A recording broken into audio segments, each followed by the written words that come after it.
normally take like 3 games in my collection, and I'll tell the stories behind how I cheat. So today, I figured, let's do it live. How'd you guys like that? Yeah!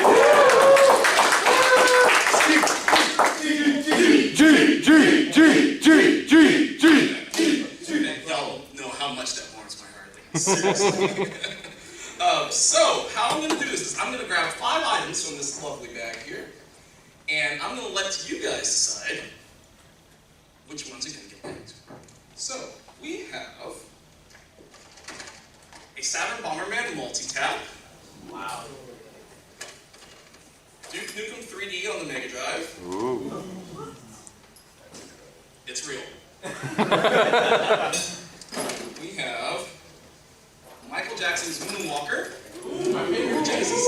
Nice, there you go. And Michael Jackson's Moonwalker on VHS and on Sega Genesis. And a die-cast car from Split Second. Who here has played Split Second? Seriously, I figured. But if you'd like to talk about that, sure thing. And last but not least, we have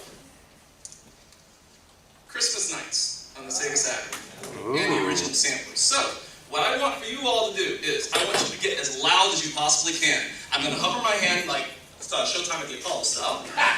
I'm going to hover my hand around these, and then I want you to cheer as loud as you can for which one you want us to hear the most. All right? You ready? Yeah. Cool. All right, let's go. Yeah.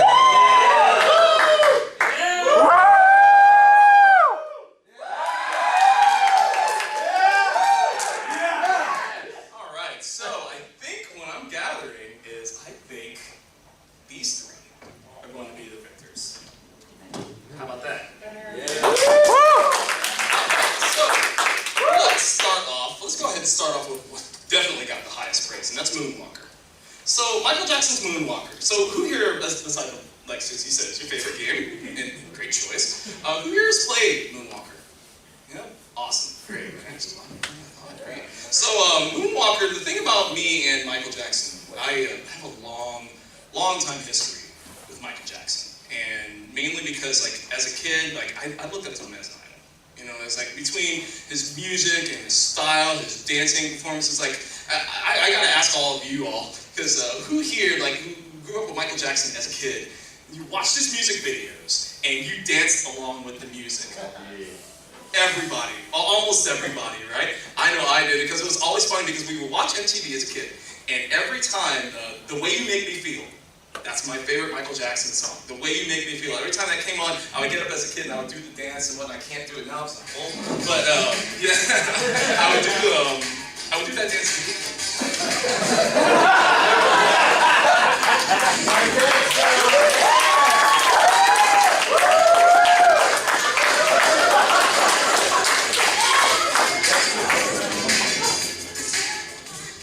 How dare? Really? Sorry. I love you, Jose. But yeah, so going into the game, my first real exposure to Moonwalker was actually the arcade game. It was the bowling alley, the same bowling alley that my dad and I used to go to whenever they were bowled. They had Moonwalker in the arcade, and I played it. It's a great game too. Shame never got home. So when they announced that Moonwalker was coming out home for Genesis, I was like, need it, absolutely need it. And the thing is that it's such a phenomenal game. Like as far as, I mean, not really so much on the gameplay side. It does have some flaws, but mainly the whole just capturing the moments that happen in the movie, capturing the moves of Michael Jackson and the soundtrack. There's games that actually take advantage of the Sega Genesis sound chip. It's just, that's one of the best. I mean, easily. It's definitely a much better effort than the Master System version, I can tell you that. But, as far as Moonwalker the movie itself, I never actually owned a copy until literally about a month ago when I went up to San Antonio for South by South. Well, I went to Austin for South by Southwest and went to San Antonio the next day to meet up with Kingsley from here at Retropalooza. We were out at a flea market, and I found the VHS for $1. And I say that's like $1 very, very well spent. So, yeah, Moonwalker, I mean, like I said, it might not be the greatest game ever, but I'll definitely say it has a very special place in my heart. It's like every time I fire it up, I can feel that kid in me singing. I can feel that kid in me dancing along as you play through the game. It's great. It's a great game. So, moving on, let's get the oddity up next. So, I know, like, I heard a few oohs when I pulled out Duke Nukem 3D.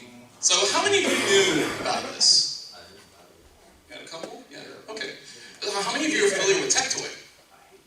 Yeah, so a couple. Okay, so Tectoy is a company that's in Brazil, and a lot of the products that they do are by Sega. And they normally, local, or I guess in their case, like they bring over many of the Genesis, Mega Drive, Master System games over.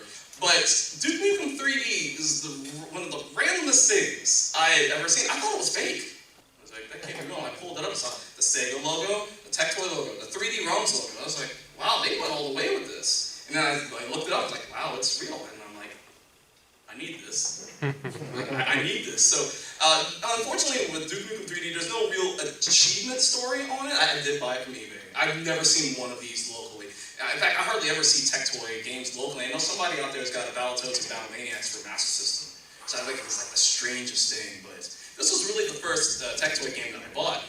As far as the game itself, it's interesting. It's interesting because the gameplay itself is really smooth, but everything is such a pixelated, kind of blurry mess at times that it's hard to tell like what kind of monsters are coming from. Especially like, okay, so you've seen my last game on some Proud Own video. Has anybody seen that one? Okay, you know when I talk about Heathcliff the Fast and the Furious, where if you run over the pumpkins, like the big pumpkin shows up on the screen and it like stays there for a few seconds? Okay, the Cyclops single-style demons in Duke Nukem 3D, you see them all the way in the distance, and then all of a sudden it's like bam in your face, and it's like it's a pixelated gigantic eye that actually shows up on your screen. I'm like, no, literally the first time I saw that, I like jumped out of my chair. It basically freaked me out, but it's really cool to have because it's like never in my wildest dreams would I would have thought that Sega would have officially licensed the Duke Nukem game on the Genesis. Now, we did get Duke Nukem on the Saturn, which is a great sport. It was a really great port, but I would have never thought that would have been a thing. And after that, this was the first Tectoy game that I got. And after that, now I've expanded onto other Tectoy games. So like I did get Battletoads and Battlemaniacs. I got Street Fighter 2 on the Master System. I got Virtual Fighter Animation on the Master System. And coming soon to the treasure chest. Coming soon, Street Fighter 2 on the Master System. So just throwing that out there. If anybody's ever seen it, it's a trip. It's a trip. So I'm definitely going to be covering that pretty soon. Yeah, that's my story of Duke Nukem. So great try. Good try. That's what I'll say. But it's still really cool to have. All right. And last but not least, the Saturn Bomberman multi-tap. So, who here competed in the, not last year, but the year before that at Retropalooza, they had a Saturn Bomberman tournament. Did anybody here compete in that? It was 2016. Oh, it's 2016, okay. Well, did anybody compete in that one? No? Okay. I was in it, I got destroyed. But the cool thing about Saturn Bomberman is that it's a game that I've never actually owned up until recently.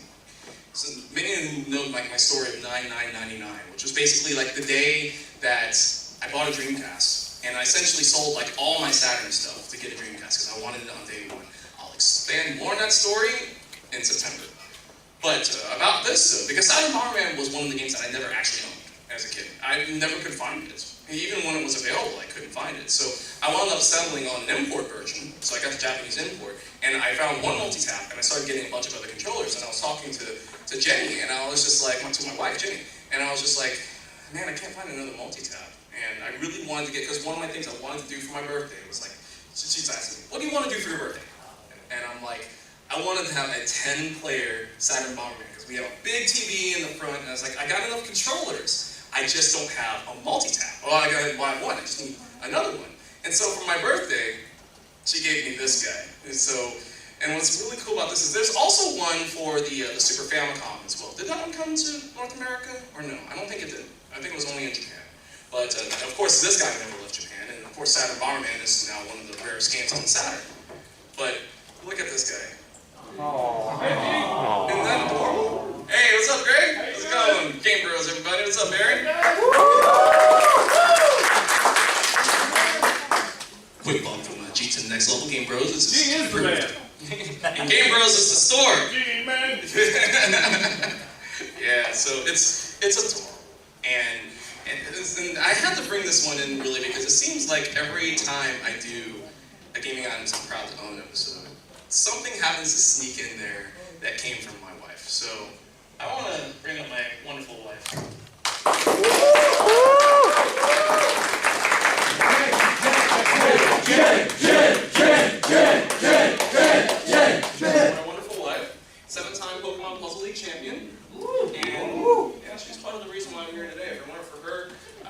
have nearly the amount of courage that I have to do this. So, Aww. I really do appreciate that.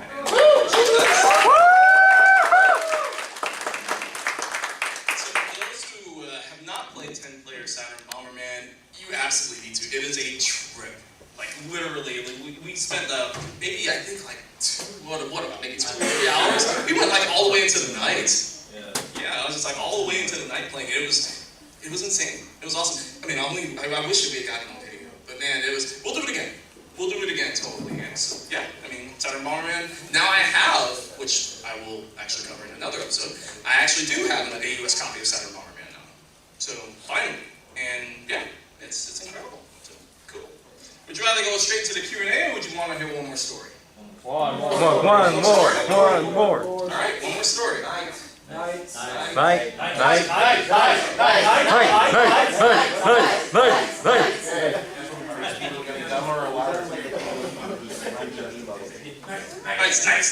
I've never watched that cartoon.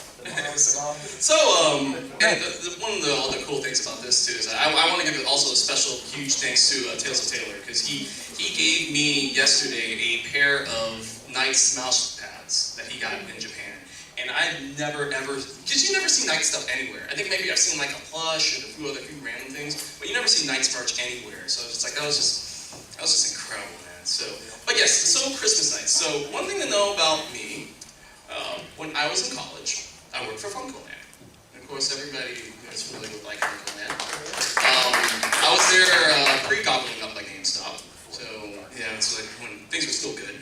And I remember like I never really, even though I had a Saturn and I was still huge into it, I was never really exposed to Knights. Like it was always just kind of strange to me until like we got these samplers out.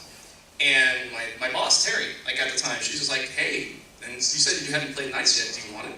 Like, so she gave me the sampler disc, and I took it home and I fell in love with it. Like, for anybody who hasn't played Knights, it's really a unique kind of experience. It's hard to explain. Well, who here has played Knights? Yeah. Played Knights? Okay. Oh, actually, a lot of y'all have played Knights. Nice. It's a series that Sega like sorely needs to bring back. I mean, seriously, they need to bring it back. I mean, they brought it back for the Wii, and it was good. But I'm just like, we could use one more Knights, among other things. Yeah, on the Switch, or on everything. But so I took this home and literally I kept playing that demo level over and over and over, and I was just like, I need this right now. And so yeah, I pre-ordered it at GameStop the next day. I have the big box with the 3D control pad and everything. So when I found out about Christmas Nights, so Game Players Magazine, may it rest in peace, they were actually giving these away in December copies of their magazine. And I heard about that, and so I went to, what's it called? It's Randall's now, Safeway. It's like I went to Safeway and I picked up a copy of the magazine and I took this home. And I was like, it's so cool because it has its own little condensed story. Even though, yes, it's just a reskin of the first stage of Knights. But it's just so cool how they took the time just for this free little sampler, which by the way was also sold in Japan. Just to add voice acting, add a little unique story for the two human characters with it. But what's even cooler about this is that there actually is, I don't know if you're all familiar with this, there's a way to unlock to play as Sonic in this demo. Oh, yeah. It doesn't quite work. It doesn't quite work. But it's one of those things that it really makes you think. Because the Sega Saturn, as awesome as a system as it was, you really have to ask questions about like, what would have made it been more successful? You know, it's like, and one of the key pieces that I think is that if you had a true Sonic game. I mean, yeah, we had Sonic 3D Blast, we had Sonic R, we had Sonic Jam, and between the 3D portions of this and a Sonic Jam, it really makes you think that with the right care and the right time, they could have made a good 3D Sonic on the Saturn. I mean, they tried it with Sonic Extreme and they failed. Quick shout out to stuff we played for the Art of Failure on that game, Sonic Extreme. But yes, it's actually really interesting on this, and it really makes you wonder, like, did Sega really do any other sort of like cool Christmas like unique takes on any of their other games? I don't believe they really did that with this. But the Saturn, man, it was an awesome system. But yeah, Christmas Nights and stuff, and I do have the Japanese release as well. And it's like Christmas Nights and stuff, and I just want to say, this was just great. We need more Nights. I mean, you all think we need more Nights. We need more Nights. Yeah, Nights, like I said, it's one of Sega's franchises that sorely needs to come back. So, yeah. All right, so yeah, that was great. Thank y'all for letting us do this live. That was a lot of fun. Awesome.